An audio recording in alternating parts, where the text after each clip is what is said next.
Good morning, everyone. I'm Vicki Christensen O'Shields for She's Gone Country with the CB Cowgirls, and this morning we're here in beautiful Crockett, Texas, and I am so honored to be standing next to the legendary Myrtis Dightman. Good morning, Myrtis. Good morning. I'm just glad you came. I'm just so glad that I don't know what to do. I'm just happy that y'all came to do this. Well, Myrtis, we're just so honored to be here with you this morning. You know, She's Gone Country with the CB Cowgirls is about our roots. We're about the stories behind the stories, and you know, you have made such a name for yourself in the world of rodeo. You have contributed so much to your community. Tell us a little bit, Myrtis, about everything that you bring to the table with rodeo. Well, I just try to bring that, let people, a lot of people figure that when I first started trying to ride bulls, a lot of people said, man, you can't ride them bulls. So the whole deal, I mean, hey, those guys, the white guy, why can't ride them bulls? They're no different, they don't know different in the color, you know? Mm-hmm. So I said, well, I'm just gonna prove to them that they're wrong. Mm-hmm. So I bared down and tried, and guys like Willie Thomas, Freddie Gordon, all they helped me, and they were working for the stock contract, and they had a job, but they riding bulls in Houston, and they go back to work. So they helped me get started. So I said, well, as long as y'all, and Cash, he helped me. I said, man, if y'all can help me get started, I said, I can make it. And so they took care of my little family. They were working, I wasn't working, I was rodeoing. And so for my own wife, I needed some money, they give us some money, you know. It was a good life for me. And you take like Larry Mahan, Bobby Berger, Jim Shoulders, all them, and they had airplanes. So I drive to a place, and man, I'd be tired, and they said, Myrtis says, where you going next week? I said, man, I don't know. I said, I got to rest a little bit before I'll be able to go anywhere, you know. They said, man, why don't you just leave your car here for 2 or 3 weeks, come go with us, and we'll bring you back in 2 or 3 weeks to pick your car up. I wasn't worried about what they could do to me. That wasn't even my problem. My problem was to ride bulls. Man, so I jump in the airplane with them, we be flying around, man, y'all look down, I see them wild hogs and dogs, and I said, man, all they got to do is kick me out. My mother never know where I was. But they did, and that's the kind of people I with. They did, they took me and took care of me and brought me back. Right. Well, you know, Myrtis, being the first black American cowboy to ever ride at the National Finals Rodeo, and you went there 7 consecutive trips. Yes. And what an honor. And, you know, and the allocates just keep racking up. I mean, you're a member of the National Cowboy Hall of Fame, the Texas Cowboy Hall of Fame, the Cowboys of Color Hall of Fame. You know, you really set the standard, Myrtis, for the Fred Whitfields and Charlie Sampson. I know you and Charlie are dear friends, but you paved the way for the professional black cowboy today, Myrtis. Okay, I sure appreciate that. Yeah, I met Charlie. What happened to me on that deal, when I was rodeoing, I used to go to California all the time, and Charlie he's working in the stables, horse stables, and he told me, some Myrtis, Mr. Dightman, I said, man, I sure want to learn how to ride bulls. So I said, okay, Charlie, well, I'll tell you what you do. You go finish school, bring your card and show me that you finish school, and I'll help you. So that's what he done. And then I took him away, you know, show him how to ride bulls and things. So then I put him with Bobby Berger, Larry Mahan, and them, they could fly, because he could fly, you know. And that's how he started. That's how he got started. And so when the year he won the world, he asked me, well, Myrtis, you gonna come pull my rope? I said, yo, I'll run right there and pull the rope, because it was a good deal. Oh, wow, what a great honor, and for you to mentor Charles Sampson. Charlie is he's a great friend. Yes, ma'am. And everyone just loves Charlie, and I'm sure there was no one that was more prouder when you were standing behind that chute pulling his rope there when he won the world. I believe it was in 1982 yes, when Charlie won the world championship. Well, you know, this past summer has been really busy for you, Myrtis. Yes, ma'am. Again, all of your talent and efforts continue to be recognized. Yes, and I know you made a trip to Fort Worth several months ago. Can you tell us a little bit about that induction? Yeah, well, I went up there. They asked me to come to Fort Worth, and I really didn't know what the induction was, because I'm already on the Cowboy Hall of Fame there. But this is the deal, they got the bull rider only. So I went there, and they told me this, and I said, what? And nice, yeah. So they put me down. They give me a plaque and everything. You know, it was real nice. Same way in Colorado Springs, it was real nice. You couldn't get nothing no better. It was nice. Colorado Springs, and that is, you know, congratulations again. I mean, the Pro Rodeo Hall of Fame, and your induction took place just this past August. Yes, just ma'am. 3 weeks ago. And what an honor to finally be recognized there, to really just cap off a stellar career, and, you know, all the great things you've done to contribute to our great sport. You know, one thing too, let me see your hand here. I want to show our listeners here. Myrtis was recognized by the PBR, and this is a ring of honor. Yes, ma'am. And tell us a little bit about that, Myrtis. Well, when he said it, when he got me to come up and said I didn't know they surprised to me. So they had 3 white guys up there. So and so I just still sitting there waiting. Myrtis, come here. So I went up there and he said, "Give me." And we was at the rodeo. And we called me out of the arena, and I'm trying to think. I was at Mahan. Yeah, I was sitting in Mahan's seat, you know, by him, and I was still sitting down. So, but they knowed it, but I didn't know it. You didn't have any idea? No, ma'am, I didn't know it. Period. Wow. I didn't know it. Period. So man said, "Man, you said it right there." So I said, "Okay." So I sat a while because I wondered what he's doing. And man, when they called me to come down to the arena, I said, "Man, what I'm going to the arena for?" And I went down there, and they had a standing just like me and you standing. And man, when they called my name, his name Mr. Ray, I wanted to cry. Yeah, it was on the tip. Yes, I bet there were a lot of tears in the audience that night. Absolutely. Yes, ma'am. I appreciate everything the rodeo that you come that did to me. Yeah, it's been a good ride.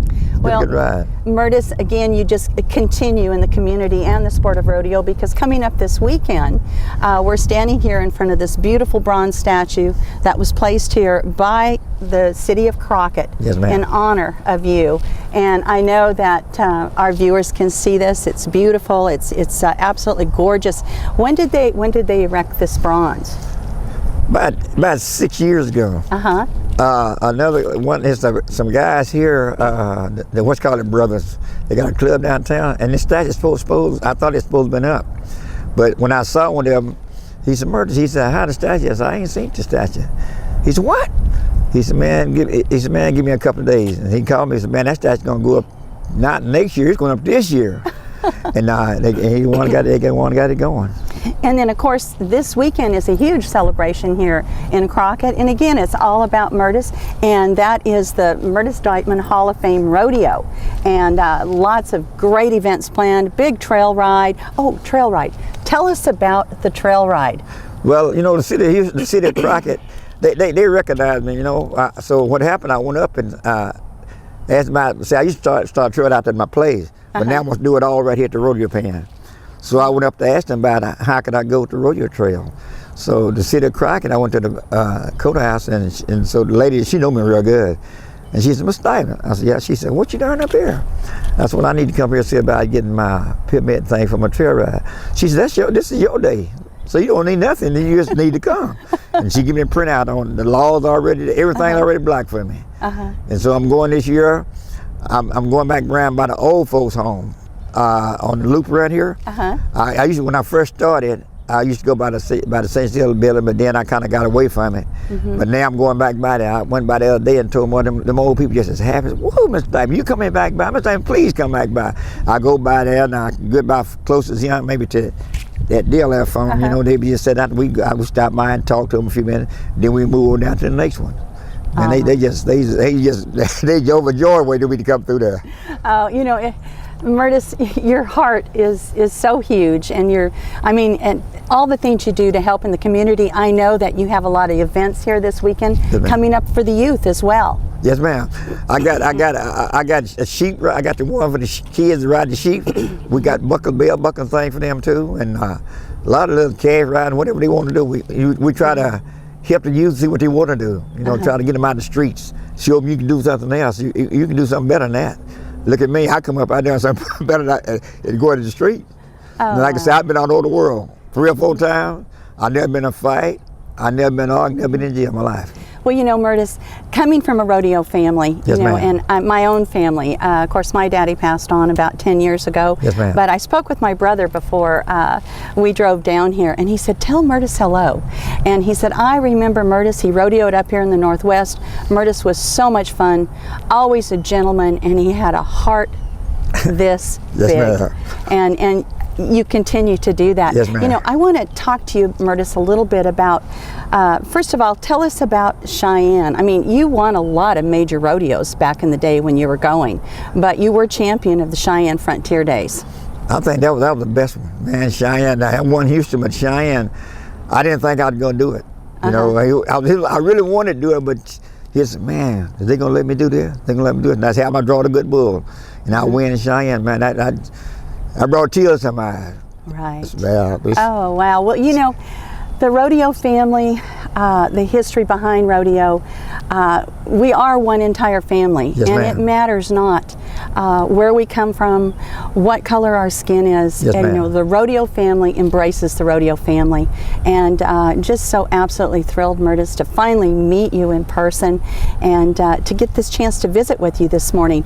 Now, I know, you know, you were in movies. I mean, Yeah. you were in J.W. Coop. Cliff Robinson, Yeah, with Yes, Dale ma'am. Robinson and Bonner. Junior Bonner. Junior Bonner, Yes, and you ma'am. actually portrayed yourself in Junior Bonner Yes, and ma'am. rode there. And again, that was a first for Yes, ma'am. you Black know, American. for a Black American Yes. professional cowboy. And- One particular memory, Myrtis, and I know you have many, and it's hard to just grasp one. But could you share with our viewers one memory that stands out above in your mind, and that you will always have that one there first? In the movie, well, one thing that happened in the movie, you know, what really, what he wanted, I loaned him my bull rope to ride a bull. And so he brought my rope back, and I said, well, so me and him were walking by the bar.